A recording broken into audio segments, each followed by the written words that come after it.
Alors très rapidement, en préambule de cette vidéo, je tiens à vous signaler que courant de la semaine prochaine, si tout va bien, je proposerai une vidéo de présentation de mon prochain ouvrage. Alors je suis content parce que c'est toujours excitant, la sortie d'un nouveau projet comme celui-là, qui a nécessité évidemment, comme vous vous en doutez, pas mal de recherche et puis de travail également. Et donc l'idée, c'est de proposer une prévente spécifique et particulière sur cet ouvrage, puisque je veux en faire un tirage, on va dire, de qualité, parce qu'il s'agit d'un ouvrage, à mon sens, qui doit être un ouvrage de référence, un bel ouvrage. Alors c'est vrai que j'essaye toujours de produire de l'information, bien évidemment, de qualité, à travers mes différents ouvrages, mais aussi un format et une formule agréable à l'œil. Voilà. À une époque où les gens lisent de moins en moins, j'ai envie de proposer quelque chose qui soit fun à lire et pas quelque chose qui soit chiant, avec des notes dans tous les sens, qui soit indigeste. Donc cet ouvrage, c'est un ouvrage que, en plus, je n'ai pas écrit tout seul, puisque je rapporte finalement beaucoup de témoignages de nos ancêtres à travers ce manuel, qui est pour moi un manuel de développement personnel, qui est, on va dire, de plus en plus d'actualité. Il faut écouter la parole des anciens. Il y a urgence, j'ai envie de dire, à cette époque. Et donc, j'ai eu envie d'en faire un ouvrage de qualité, un ouvrage qu'on a plaisir à ouvrir, qu'on a plaisir à conserver, à offrir même, et dans lequel on a plaisir à se replonger régulièrement. Voilà, c'est plus un support, on va dire, de méditation. Et donc, à travers cette prévente, c'est l'occasion pour moi de faire un tirage de qualité, donc avant la sortie officielle, et puis de vous proposer des choses un peu particulières. Donc, voilà, vous en saurez un peu plus la semaine prochaine, lorsque cette vidéo sortira. Et passons tout de suite au sujet du jour. Il y a quelques mois, il me semble, je vous avais parlé d'un tweet, je crois, que j'avais vu circuler. Alors, vous savez, j'aime bien effectivement partager des réflexions, j'aime bien partager mon expérience, mon recul sur les événements, ce que j'en pense. J'essaye toujours de le faire avec mesure, mais bon, ma ligne est relativement claire, je pense, je suppose. On essaye toujours, dans cette censure qui ne fait que croître, de pouvoir présenter les choses avec intelligence, et puis pour pouvoir véhiculer le message, avant qu'il soit censuré ou qu'on se prenne un procès sur le coin du nez. Donc, effectivement, quand je vois passer des choses intéressantes, des informations, des tweets, j'essaye de vous les partager. Et là, en l'occurrence, en faisant un tri dans mes notes, je suis retombé sur ce que j'avais vu à l'époque. Alors, je vais vous lire tout ça, je vais vous expliquer de quoi il s'agit. J'ai pris ça sur un tweet d'un compte qui s'appelle Épicure de rappel. C'est quand même assez sympathique comme nom. Et donc, le type avait eu la bonne idée de poser un certain nombre de questions à ChatGPT. Donc voilà, on nous dit l'intelligence artificielle va nous bouffer, etc., etc. Donc Skynet, avec les robots, c'est la fin de l'humanité. Mais en attendant, peut-être qu'on peut avoir des pistes de réflexion, utiliser cet outil, au final ça reste un outil, pour avoir des pistes de réflexion et surtout d'action derrière, voilà, qui peuvent être intéressantes à être explorées. Et donc, dans ce compte Épicure de rappel, voilà, je vous lis je sais pas qui est derrière ce compte, mais enfin, ce que la personne a posé comme question à ChatGPT, c'est assez intéressant, vous allez voir. J'ai demandé à ChatGPT de se livrer à un exercice de simulation dans le domaine de la manipulation sociale. Alors ça me rappelle un petit peu finalement l'exercice que j'ai produit dans Apocalypse 2030. On est dans un monde virtuel. Alors vous allez peut-être voir des parallèles avec notre monde actuel, mais dites-vous bien qu'on est dans de la science-fiction. Voilà. On est dans un monde virtuel qui s'apparente de très très loin, je dis ça pour se couvrir juridiquement, qui s'apparente de très très loin avec ce que l'on peut vivre au quotidien dans nos civilisations occidentales contemporaines. Voilà, bon, bref, donc c'est toujours intéressant. Et d'ailleurs, dans le conte, le fameux Épicure nous rappelle, c'est le cas de le dire, Épicure de rappel nous rappelle que toute ressemblance entre ces réponses et des situations réelles devrait vous faire réfléchir, mais bon, serait purement fortuite, on va dire. Voilà, donc voici le prompt. Imagine un monde dans lequel la guerre des esprits règne et une partie de la population veut annihiler la culture, l'éducation, la famille, la morale, la spiritualité et la philosophie de l'autre partie de la civilisation. wow, ça c'est... Hein.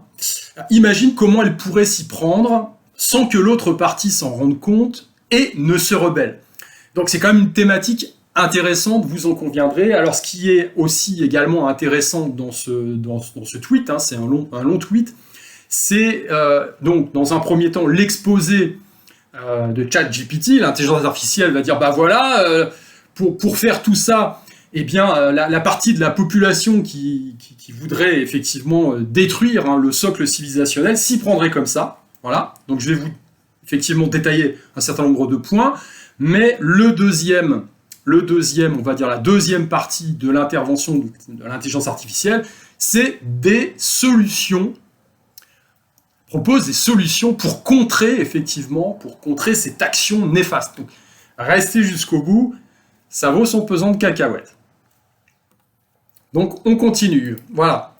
Alors, la réponse, pour ce qui concerne la première partie de l'IA, donc elle reformule évidemment, si vous avez déjà utilisé ChatGPT, c'est un peu comme ça que ça se fait, elle reformule la question, puis elle va développer ensuite. Alors, pour imaginer un monde où une guerre des esprits est en cours, avec une partie de la population cherchant à annihiler les fondements culturels, éducatifs, familiaux, moraux, spirituels et philosophiques, de l'autre partie de la civilisation, bon, ça fait beaucoup, hein, vous êtes d'accord, sans qu'ils ne s'en rendent compte ni ne se rebellent, ça c'est important, eh bien plusieurs stratégies subtiles et insidieuses pourraient être employées. Le mot insidieux est intéressant puisque on a affaire évidemment à un volet manipulatoire. Alors moi j'ai envie de rajouter qu'il y a aussi la manipulation, elle ne se développe que sur un terreau favorable. Hein. Je fais une petite digression là par rapport à la réponse de l'IA. Hein. Il y a effectivement le paramètre peur, hein, parce qu'il y a des gens qui sentent que ça leur gratte un petit peu là où ça fait mal, mais bon, comme ils ont la trouille, eh bien ils ne se positionnent pas, puis ils préfèrent rester dans le médiavers, ils préfèrent rester dans leur petit confort pour ne pas voir. Alors ça se produit à petit niveau, hein, tout simplement. Vous êtes dans votre vie, votre petite vie, et les choses qui vont pas, hein, vous êtes en relation, mais bon, vous mettez un couvercle dessus parce que c'est bien commode. Donc vous subissez peut-être une relation toxique, qu'elle soit familiale, amicale ou professionnelle, puis bon, vous faites rien pour changer, et on l'observe, ce qui est en haut est comme ce qui est en bas, et inversement. Donc on l'observe aussi à haut niveau, que ce soit effectivement par un État ou une forme de gouvernement qui vous oppresse aussi de cette façon-là, hein, de façon évidemment insidieuse. Donc j'en reviens à la réponse de notre IA. Alors voici comment cela pourrait se dérouler. Alors premier point, ça c'est important, infiltration et contrôle des médias. Voilà, ça c'est important, pourquoi ? Parce qu'il y a différents points là-dedans. Alors déjà, parce que quand on infiltre et qu'on contrôle les médias importants, on peut mettre en place un certain nombre de choses, hein, d'actions. Voilà. En un, propagande. Voilà. Donc l'utilisation des médias pour diffuser des messages subtils qui dévalorisent progressivement les valeurs et les institutions de l'autre partie. Donc voilà, je pense que pas trop de dessin à faire là-dessus. Hein. Aujourd'hui, on voit bien que les valeurs traditionnelles sont effectivement de plus en plus vilipendées. Hein. Le patriarcat blanc, évidemment, si possible. Voilà, il faut cracher dans la soupe. Hein. Tous les problèmes viennent de ça. Hein. C'est bien connu. Comme dit, ça me rappelle évidemment une citation, je ne sais plus qui a dit ça, mais qui disait que si vous avez peur de ce que peuvent faire les hommes forts, regardez bien ce que font les hommes faibles. Alors là, c'est 10 fois pire. Hein. Voilà, donc on est là-dedans. Alors, après ce premier point, il y a un deuxième point. Les divertissements. Alors ça, c'est important, mais depuis la Rome antique, on le sait. Hein. Du pain et des jeux au peuple, il se tient tranquille, content, voilà, c'est comme ça que ça marche. Donc, surabondance de contenu de divertissement qui détourne l'attention des questions essentielles. Ça, c'est fondamental.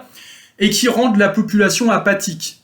Voilà. Et désintéressée, bien évidemment, des sujets importants. Parce que l'idée, c'est ça, c'est quand on vous détourne votre attention, c'est mieux. Alors, aujourd'hui, on voit bien, hein, on a effectivement, au niveau géopolitique, des événements qui sont quand même assez majeurs, ça flambe un peu partout. Et puis, on est tenté de se dire et de regarder ailleurs, en disant, le Liban, machin, Israël, l'Ukraine, etc. Évidemment, c'est important, ça peut impacter nos vies de façon dramatique, on est d'accord, mais de toute façon, on n'a aucune prise, on va dire, à l'heure actuelle, sur ces événements-là. Par contre, pourquoi on en est là ? parce que il faut remonter à l'origine, toujours. Hein. Plus le peuple est apathique, se laisse manipuler sur des petites choses, plus ça déborde sur des choses plus importantes. Et après, quand on vous bassine avec des idées, on va dire, soi-disant démocratiques, alors que vous n'avez aucune prise réelle là-dessus, on aboutit au bout du bout au fait que nos civilisations soient au bord d'une troisième guerre mondiale, potentielle, hein, on n'y est pas encore, mais bon. Et est-ce que vous avez une prise démocratique là-dessus? Vous avez choisi, vous, d'envoyer des bombes sur la gueule de mecs, de familles, d'hommes, de femmes, d'enfants qui vont souffrir, hein? Parce que moi, je veux bien... les frappes chirurgicales, voilà, c'est comme le nuage de Tchernobyl qui a fait le contour de la France dans les années 80. Hein. À un moment donné, il faut arrêter de nous raconter un petit peu de la chic. Bref, je continue. Alors, donc après la propagande et la surabondance de divertissement qui détourne l'attention des sujets importants, on a la narration biaisée. Ça, c'est important aussi, c'est la façon de présenter les choses. Hein. Il y a une présentation constante des idées et des valeurs opposées comme dépassées ou ridicules. Voilà, tout en glorifiant bien évidemment des alternatives qui alignent avec les objectifs de la faction dominante. Hein, vous avez vu aujourd'hui qu'il y a quand même une pensée un peu dominante qui fait que toutes les valeurs traditionnelles sont bonnes à mettre au chien. Hein, voilà, c'est comme ça, comme je l'ai dit au début, on va valoriser bien évidemment la faiblesse, on va valoriser, quand on prend le wokisme par exemple, sous des airs de bien-pensance, en disant voilà, on s'accepte comme on est, hein, voilà, on fait la glorification de l'obésité par exemple. Alors ça pose un problème, parce que l'idée évidemment, chacun a le droit de vivre et d'être ce qu'il est, mais... au-delà du fait des apparences et de l'acceptation, on va dire, de ce que l'on est, glorifier l'obésité, et là je ne parle pas effectivement d'esthétique, c'est aussi valoriser la mauvaise santé, c'est valoriser également la dépendance aux médicaments, c'est valoriser la dépendance à la malbouffe, hein, et derrière il y a quand même toujours une histoire de pognon, hein, il y a quand même des gens qui engrangent là-dessus. Si personne, comme disait Coluche, hein, si personne l'achetait, ça ne se vendrait pas. Donc bien évidemment, McDonald's fermerait si personne allait manger chez McDonald's. Voilà, donc quand on fait effectivement la promotion de tout ça, sous des paravents de bons sentiments, derrière, en backup, on va dire, les volontés sont plus inavouables. Hein, voilà. Donc, alors, on continue. Deuxième point, manipulation de l'éducation. Ça, c'est super important, parce qu'à côté de la propagande, bien évidemment, tout se centre sur l'enfance. Dans mon prochain ouvrage, je le mets en avant, ça, c'est la façon dont sont éduqués les enfants. C'est les générations futures, c'est vraiment... notre richesse, quand on n'est pas capable de protéger ses enfants, que ce soit physiquement, mais psychologiquement également, hein, on l'a bien vu pendant le Coco Circus, il y a quand même un big problème, bah là, de toute façon, il ne faut pas pleurer. Je veux dire, il y a un moment donné, la civilisation, elle s'effondre, parce que quand on construit et qu'on développe l'éducation des mômes sur des mauvaises valeurs, sur un socle de valeurs qui sont, pour moi, stériles, hein, pourquoi ? Parce que c'est ce socle de valeurs sur lequel on a bâti nos civilisations jusqu'à présent, au moins depuis 5000 ans d'histoire humaine recensée, ça a toujours été les mêmes choses. Hein. Et donc là, on a un changement, un switch, une forme de changement de paradigme qui s'opère, qui est néfaste parce que ça déstabilise les mômes, et à terme, ça déstabilise complètement la structure de la civilisation. Pourquoi je dis ça ? Parce qu'il y a une loi naturelle qui dit que si ça a duré depuis des centaines, des milliers d'années, et que ça a fonctionné, c'est que ça a plus de chances, c'est que ça a une valeur qui est beaucoup plus importante, beaucoup plus forte qu'une idée nouvelle, qui est récente, qui n'a pas encore fait ses preuves. Et puis bon, là, on voit bien quand même aujourd'hui que les idées, entre guillemets, modernes au niveau éducatif, produisent quand même beaucoup de problèmes collatéraux. Hein. Il y a quand même des gamins qui souffrent de problèmes mentaux, de l'autisme, etc. Quand il y a eu le Coco Circus, il y en avait quand même pas mal, moi j'en ai vu dans mon entourage, qui ont développé des phobies, de l'agoraphobie tout simplement, parce que comme on les empêchait de sortir, à un moment donné, quand on a dit « Ah, s'ils pouvaient aller dehors », les mecs ils se sont dit « Oh là, qu'est-ce qui se passe, c'est quoi ça ?» Oh là, il y a 4 personnes sous un abri de bus, la foule, je ne supporte plus. Voilà, donc on fait du mal quand même à à nos jeunes générations à travers des conneries pareilles, des idées modernes. Moi, je rappelle tout simplement que pendant des dizaines d'années, on a eu un mode de lecture qui était ce qu'il était. Tout est imparfait. Bien sûr, le problème de la transmission d'un savoir, eh bien, c'est justement ça, c'est la transmission, c'est la pédagogie. Donc, il faut tenter des choses. Mais quand on veut tout chambouler, on prend le risque, évidemment, de faire tout capoter. Hein. Les Américains disent, si ça fonctionne, c'est pas la peine et que c'est pas cassé, ça sert à rien d'essayer de vouloir le réparer pour faire mieux, au risque de tout détruire. Hein. Moi, je rappelle que c'est ma mère qui m'a appris à lire, parce qu'à l'époque, dans les années 70, il y avait cette histoire de méthode, je sais plus, globale, machin, etc. Et c'était une catastrophe. Une catastrophe. Donc, elle m'a appris à lire à l'ancienne.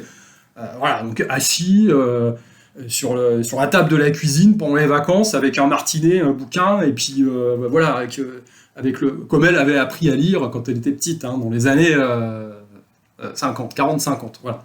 50 plutôt, bref. Donc, on continue. Donc, voilà, ça c'est important. Manipulation de l'éducation. Il faut être hyper vigilant là-dessus. Alors, réforme des programmes scolaires. On y est. Donc, intégration progressive de nouvelles idéologies et réécriture de l'histoire pour minimiser ou discréditer les contributions et valeurs de l'autre partie. Voilà. J'ai vu passer en Suisse dernièrement des parents qui sont en procès, a priori, là, parce qu'on leur a retiré leur gamine qui avait 15-16 ans, qui voulait entamer une transition de genre, machin, etc. Les parents ont dit non, on va lui offrir un soutien psychologique, et puis elle verra plus tard, avant d'entamer une procédure qui peut être irréversible. Et bien, boum, ils viennent de se faire condamner, la gamine leur a été retirée. Bref, en fait, vos enfants ne vous appartiennent pas, entre guillemets, les enfants appartiennent à personne, mais on est, en tant que parents, en charge de l'éducation des enfants sur la base de valeurs traditionnelles, puisque ça a produit ses effets depuis des milliers d'années. Et aujourd'hui, on a cette forme de changement de paradigme qu'on a déjà observé dans l'histoire. Hein. Les enfants appartiennent à l'État. Donc, en général, ça, c'est quand même la marque d'État communiste. Hein. Et donc, bien évidemment, c'est vers là qu'on se dirige, hein, vers un communisme 2.0, hein, puisqu'il va être technologique, celui-là. Hein, il va être un peu différent de ce que l'on a connu pendant la période soviétique, par exemple. Hein. Mais la production, les résultats seront les mêmes. Hein, voilà. Donc, on en est là. Deuxième point, formation des enseignants. Voilà, donc les enseignants sont sélectionnés et formés, hein, bien évidemment, pour qu'ils inculquent subtilement ces nouvelles idées aux jeunes générations. Voilà. Donc, je pense qu'effectivement, dans les écoles aujourd'hui, moi, mes enfants sont plus en âge, évidemment, et heureusement, en France, de subir ce genre de trucs. Je pense que je deviendrais fou, mais c'est ces idées d'éducation sexuelle, machin, des mômes de 4 ans, on leur apprend la fellation, le bidule, tout ça. Voilà, donc il faut quand même derrière une courroie de transmission, il faut des enseignants qui soient volontaires, hein, pour appliquer ces programmes comme ça. Et certains, évidemment, mettent du zèle parce qu'ils y croient à fond, hein, ils sont à fond là-dedans. Donc, évidemment, vos mômes, quand ils sont dans cet environnement, eh bien, ils ont un socle d'éducation éducative qui va évidemment correspondre à la norme du moment. Voilà. Alors, ça se manifeste aussi à travers les activités parascolaires. Donc, introduction de clubs et d'activités qui promeuvent les valeurs de la faction dominante tout en marginalisant les valeurs traditionnelles. Voilà.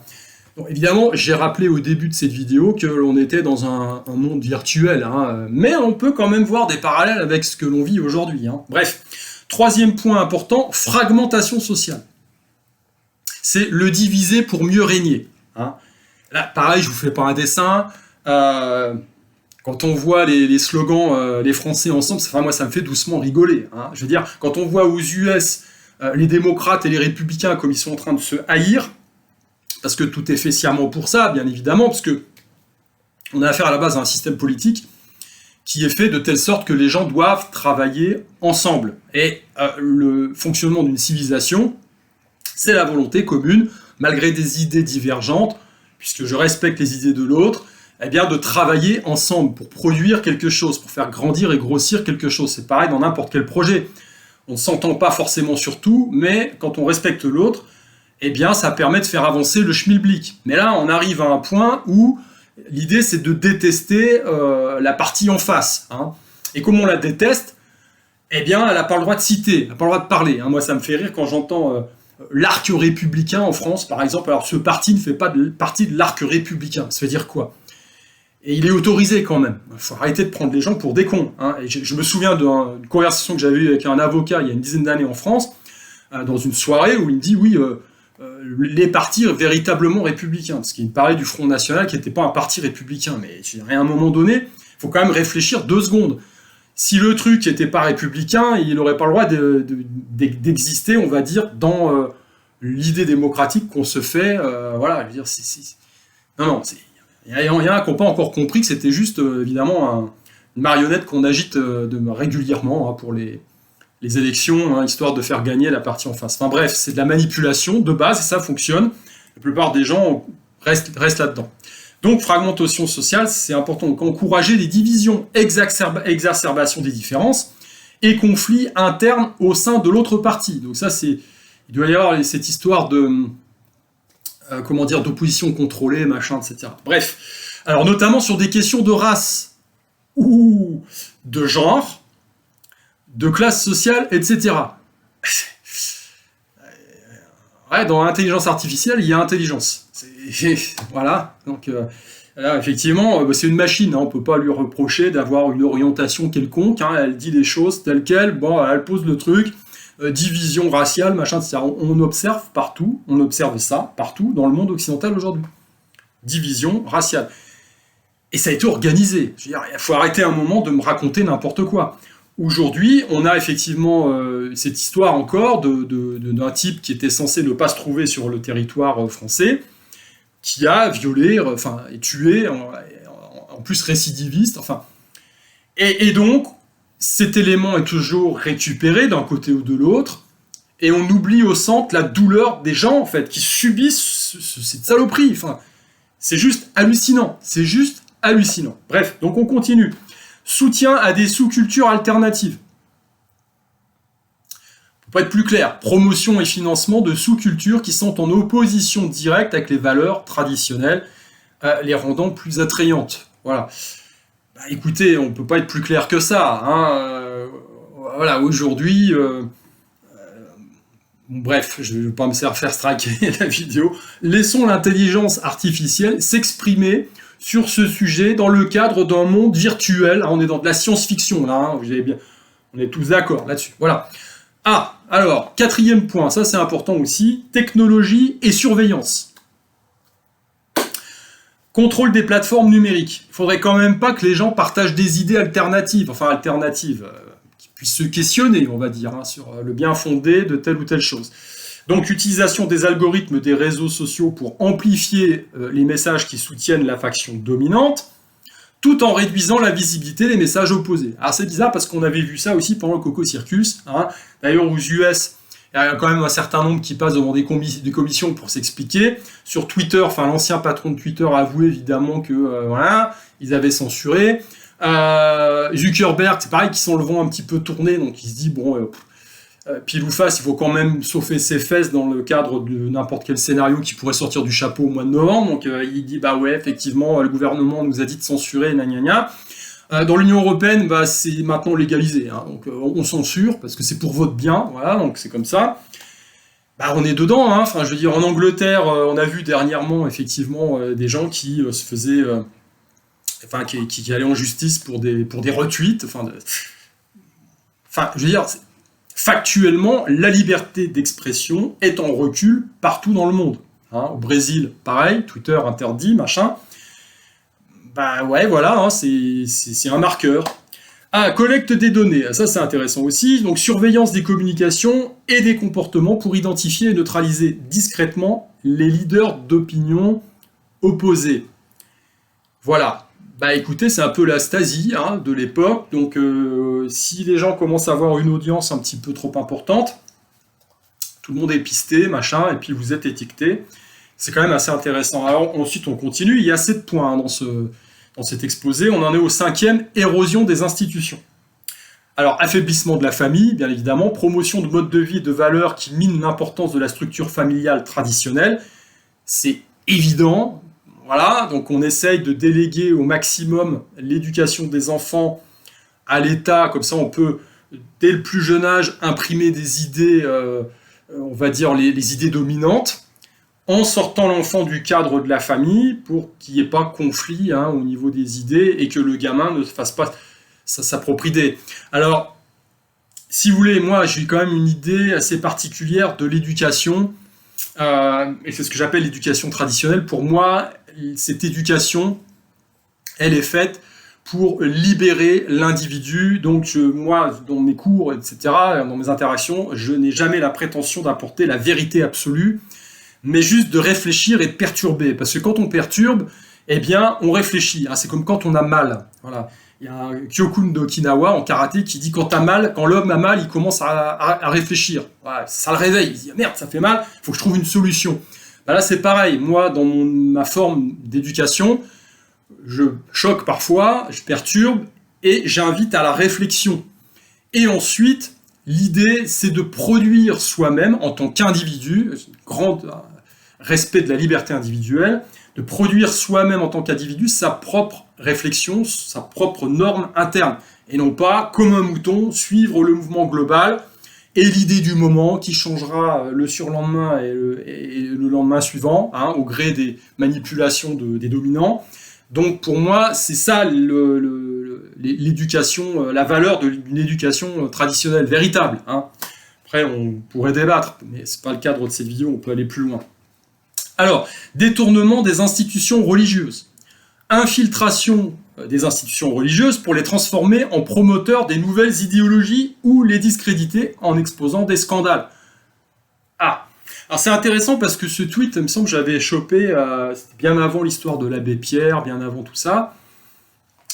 C'est drôle quand même, comme on voit un petit peu voilà, tous ces scandales qui sortent, même quand on regarde un petit peu ce qui se passe au niveau de l'Église.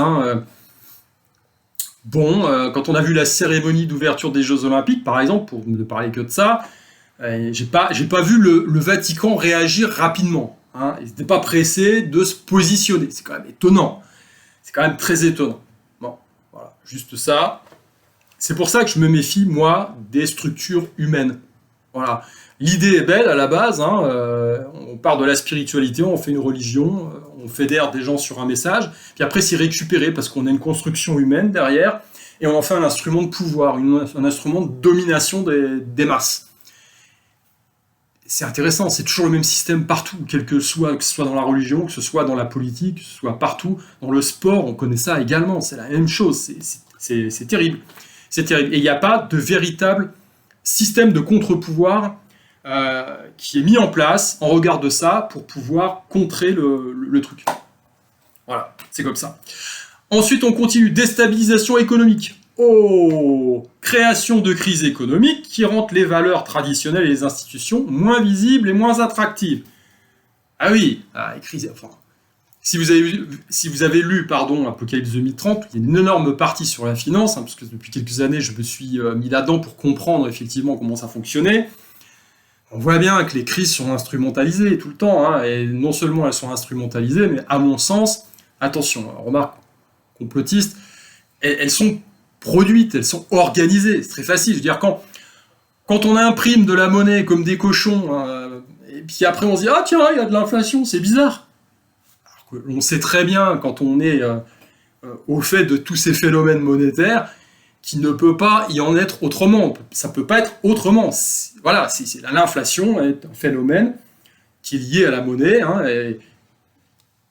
Les monnaies fiat, par exemple, sont conçues pour s'éroder. Voilà, la valeur n'est pas conservée. Je veux dire, c'est comme ça. Donc quand vous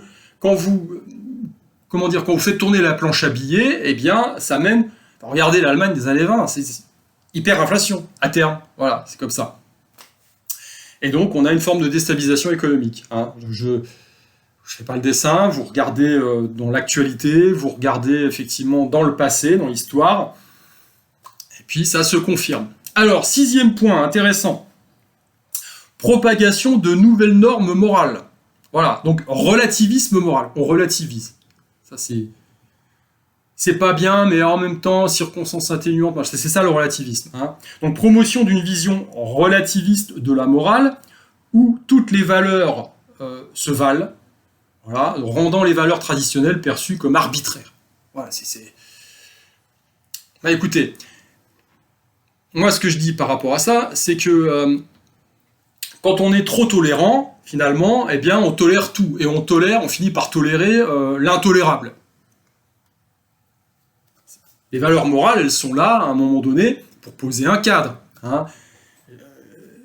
D'ailleurs, aujourd'hui, quand on voit ce qui se passe un peu partout dans le monde et depuis toute l'histoire humaine, si on remonte jusqu'à l'origine de l'Ancien Testament où il dit « tu ne tueras point », on se rend bien compte que c'est un foutage de gueule. C'est ça le relativisme, hein, c'est ouais, tu ne tueras point, mais par contre, dans certaines circonstances, on a quand même le droit de le faire. Bon, voilà, c'est juste un exemple un peu bateau, mais vous avez compris l'idée. Hein, voilà. On continue, célébration des transgressions. Donc glorification des comportements transgressifs et marginalisation, évidemment, de ceux qui adhèrent aux valeurs traditionnelles. C'est pas fun de ceci, cela, machin, t'es trop psychorigide, bidule, voilà, vous avez compris l'idée. 7e et dernier point, la vidéo va être longue, hein. Je pense que je vais la faire peut-être en 2 parties. Hein. Donc la première partie, les problèmes dans ce monde un peu, on va dire, virtuel, hein, de science-fiction, cette analyse de ChatGPT sur effectivement cette grosse manipulation de masse qui serait en cours dans ce monde-là, et puis ensuite des solutions alternatives pour pouvoir essayer de s'opposer à tout ça. Bref, je continue, 7e et dernier point, conditionnement psychologique. Ah, ça c'est intéressant, conditionnement psychologique. Alors, subversion culturelle, utilisation de la culture populaire pour modifier les normes et les valeurs sociales de manière subtile, mais constante. Voilà, je fais vite, parce que la vidéo va être trop longue. Conditionnement graduel. Ça, c'est intéressant aussi. Utilisation de techniques de psychologie sociale pour conditionner la population à accepter progressivement les nouvelles idéologies sans résistance. Ça vous rappelle rien, ça ? C'est quand même, moi ça me bluffe hein, quand même, cette histoire de ChatGPT. Ah, il raconte beaucoup de conneries, hein. J'ai déjà utilisé plusieurs fois, j'ai fait des tests, j'ai mis mon nom, par exemple, essayé, c'est assez intéressant. Je sais pas, peut-être que le bidule a évolué, parce que moi j'ai essayé quand c'est sorti au début. Donc j'étais un musicien classique suisse.